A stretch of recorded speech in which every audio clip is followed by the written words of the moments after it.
Welcome. Today we're diving into the world of smoked beef brisket, a true barbecue classic. I'm going to walk you through every step, from prepping that beautiful brisket to getting the perfect smoke ring and tender, juicy slices. Whether you're a seasoned pro or a first-timer, these tips and techniques will make sure your brisket turns out incredible. So grab your apron, fire up that smoker, and let's get cooking. All right, let's get started on our smoked beef brisket. First up, we've got our beautiful 12 to 14 pound brisket. Make sure to trim the fat cap down to about a 1/4 inch thick. For the rub, we'll need a 1/4 cup of brown sugar, a 1/4 cup of kosher salt, and a 1/4 cup of black pepper. This combo gives us that perfect balance of sweet and savory. Then we need 2 tablespoons of paprika, 2 tablespoons of garlic powder, and 2 tablespoons of onion powder. We'll also need a tablespoon of ground mustard, a tablespoon of chili powder, and a pinch of cayenne pepper if you like it a little spicy. Now, don't forget your wood chips or chunks. Oak, hickory, or mesquite work wonders for that smoky flavor. And for spritzing while we smoke, grab some apple cider vinegar to keep everything nice and moist. Ready to season and smoke? Let's do this! Alright, let's kick off by preparing our brisket.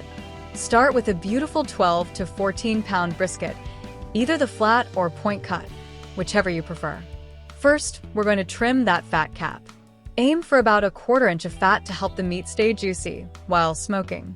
Be sure to remove any silver skin or thick hard fat on the edges as well. Next, it's time to apply our rub. Mix together a 1/4 cup of brown sugar, a 1/4 cup kosher salt, and a 1/4 cup of black pepper for a great base. Add 2 tablespoons of paprika, garlic powder, and onion powder.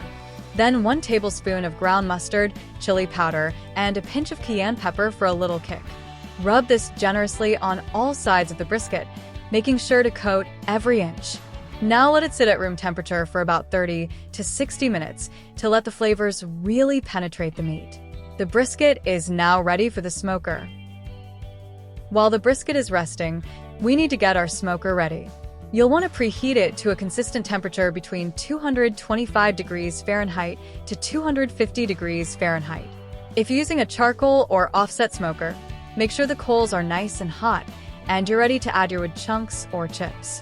Oak, hickory, or mesquite are all great choices for a bold, beefy flavor. If you've got a water pan in your smoker, fill it up with water or even apple cider vinegar to keep the air inside moist, which will help with tenderness and that perfect smoke ring.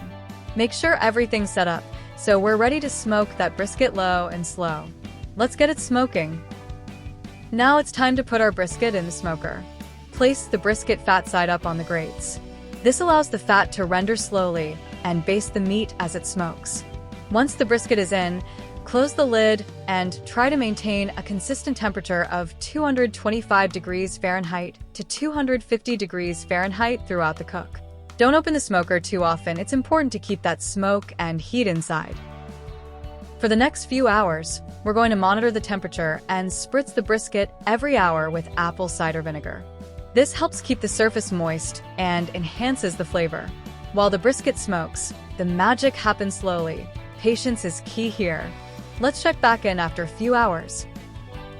Alright, we've been smoking our brisket for several hours now, and it's time to start checking the internal temperature. You'll notice the temperature of the meat might plateau.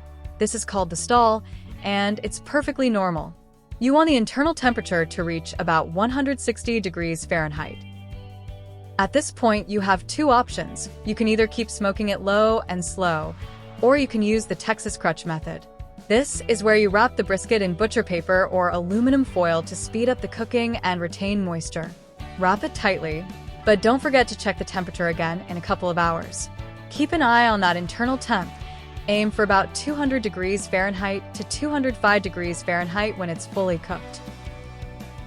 Once the brisket hits that magical 200 degrees Fahrenheit to 205 degrees Fahrenheit, it's time to pull it off the smoker. But don't rush it. Resting is crucial. Let the brisket sit wrapped for at least 30 to 60 minutes. This resting period allows the juices to redistribute inside the meat, making it tender and juicy. If you skip this step, you might lose all those delicious juices when you slice it. Just let it rest on a cutting board, covered with foil or a clean towel. Trust me, it's worth the wait. The brisket is now going to be incredibly juicy and tender. Now it's time for the best part, slicing and serving that perfectly smoked brisket. First, unwrap the brisket and let it sit for a few minutes before slicing. Start with the flat portion. This is the leaner part of the brisket. Slice against the grain to ensure each slice is tender. After you finish the flat, move to the point if your brisket has one. This is the part that has more fat and is great for those crispy burn ends. Make sure to slice it against the grain as well. Serve it up with your favorite sides, or even on a sandwich with some pickles and barbecue sauce if you're in the mood. Now you're ready to enjoy that juicy, flavorful smoked brisket, perfectly tender and smoky. Lastly, here are some quick tips for perfecting that smoked brisket. First, remember, patience is key. Smoking low and slow is essential for tender meat, so don't rush it. Keep your smoker steady at 225 degrees Fahrenheit to 250 degrees Fahrenheit throughout the cook. Use a good meat thermometer to monitor the internal temperature. Aim for 160 degrees Fahrenheit before wrapping and 200 degrees Fahrenheit to 205 degrees Fahrenheit for perfect tenderness. If you hit the stall, don't worry, it's normal. You can wrap the brisket in butcher paper or foil to speed things up. Wood choice. Different woods impart different flavors. Oak provides a balanced smoke, mesquite gives a stronger flavor, and hickory is more pungent. Experiment with combinations to find your preferred flavor. Keep the brisket moist by spritzing it every hour with apple cider vinegar. This adds flavor and helps with that perfect texture. Finally, don't skip the resting time after you pull it off the smoker. Let it rest for at least 30 minutes to lock in all those delicious juices. And when slicing, always cut against the grain for tender slices. Follow these tips, and you'll have a mouth-watering brisket every time. Enjoy you juicy, flavorful smoked brisket.